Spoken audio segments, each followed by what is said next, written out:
వక్ఫ్ board ఆస్తులను 1 scent భూమి కబ్జా కానివనని మంత్రి ఎస్ఎండి ఫరూక్ అన్నారు. ఇంకా డాక్టర్ ఏపీజే అబ్దుల్ కలాం చేపట్టిన విదేశీ విద్య పేరు మీద మొదటి సంతకం చేయడం చాలా గర్వంగా ఉందన్నారు. మైనారిటీ అన్ని సంక్షేమ పథకాలను అందుబాటులోకి తీసుకొస్తామంటున్న మంత్రి ఫరూక్ తో మా ప్రతినిధి Shravani face to face.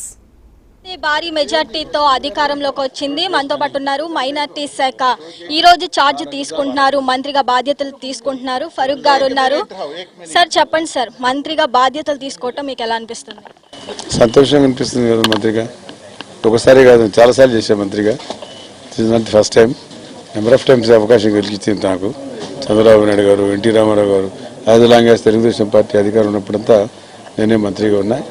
So ఇవన్నీ నేనే డెవలప్ చేసే దూరం తీసుకొచ్చాను. తెలుగుదేశం పార్టీలో చంద్రబాబు నాయుడు గారు నాకు అవకాశం కలిగించారు. చాలా సంతోషంగా ఉందమ్మా, చాలా హ్యాపీగా ఉంది.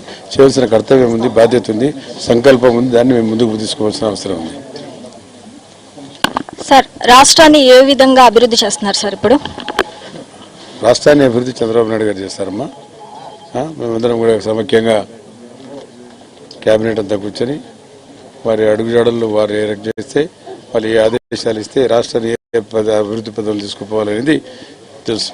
ఎందుకంటే ఇంకా చాలా ఉన్నాయి విషయాలు. గతంలో చేసిన ఏదో పనులన్నీ చాలా ఉన్నాయి. ల్యాండ్ టైటిల్ యాక్ట్ అంట, భూ సర్వే, ల్యాండ్ సర్వేలు అంట, ఇంకా ఇంకొకటిగా చెప్పుకోండి చాలా ఉన్నాయి. అవన్నీ కూడా ముఖ్యమంత్రి గారితో మాట్లాడిన తర్వాత ఇవన్నీ తీసివేయాలి. ఇది ప్రజలకు భారం. చాలా ప్రజా అభివృద్ధి కార్యక్రమాలు చేయాల్సిన ముఖ్యమంత్రిపై ప్రజలకు అనారోగ్యకరమైన కార్యక్రమం చేశాడు ఆయన. ముఖ్యమంత్రి పనికిరాడు. ప్రజలు బాగా మంచి లెసన్ ఇచ్చారు.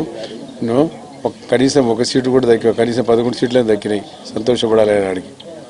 సార్, మీరు చూస్తే తెలుగుదేశంలో మీరు ఒక కీలక నేతగా ఉన్నారు సార్. మంత్రిగా బాధ్యతలు చేపట్టడం మీకు ఎలా అనిపిస్తుంది సార్? ఇప్పుడు చంద్రబాబు నాయుడు గారు మీకు మంత్రిగా బాధ్యతలు ఇచ్చారు, మీరు దాని గురించి ఏం చెప్తారు సార్? చంద్రబాబు నాయుడు గారు ఒక్కసారి కాదు నాకు బాధ్యతలు, చాలాసార్లు తెలుగుదేశం పార్టీ అధికారం ఉన్నంత వరకు నేనే బాధ్యతలు ఇచ్చారు. నాకు చాలా చాలా చాలా సంతోషంగా ఉంది. కర్తవ్యం, నా బాధ్యత. ఆయనకు ఎందుకు ఫరూక్ అంటే పని చేయగలుగుతాడు. ఫరూక్ లాయల్గా ఉన్నాడు పార్టీకి. దాదాపు 42 సంవత్సరాల నుంచి లాయల్గా పార్టీలో ఉన్నాను. అందరూ కూడా నా తర్వాత వచ్చిన వాళ్ళే. కాబట్టి ఆ గుర్తింపు నాకు ఉంది పార్టీలో. పార్టీ అభివృద్ధి చేసి ఈ కార్యక్రమాలన్నీ సజావుగా తీసుకొచ్చి ఇంతవరకు తెలుగుదేశం పార్టీ అని చెప్పి తెలియజేస్తున్నాను. మరి అవకాశం కలిగించారు, ఇంకా అవకాశం కలిగించారు కాబట్టి ఇంకా తీసుకుపోవాల్సిన అవసరం ఉంది. తీసుకుపోతాం కూడా, ప్రగతి పదంలోకి తీసుకుపోతాం. ఆ రాష్ట్రాన్ని అభివృద్ధి చేస్తాం. ఆ ముఖ్యమంత్రి గతంలో జగన్ గారు ఏమీ పట్టించుకోలేదు. మైనార్టీలకు పాదయాత్ర చేస్తూ వాళ్ళని ఆలింగం చేసుకొని వాళ్ళని ముద్దు పెట్టి నేను 50,000 నుంచి ₹1,00,000 చేస్తాను, మైనార్టీలకు కోసం షాజీఖానా కడతాను, వాళ్ళు హజ్కు వేడులు డబ్బులు ఇస్తాను, ఏమీ చెప్పారు. తర్వాత రంజాన్ తోఫా తీసేశాడు. ఏ ఒక్క కార్యక్రమం అంత చేసింది ఏముంది? ఏమీ లేదమ్మా.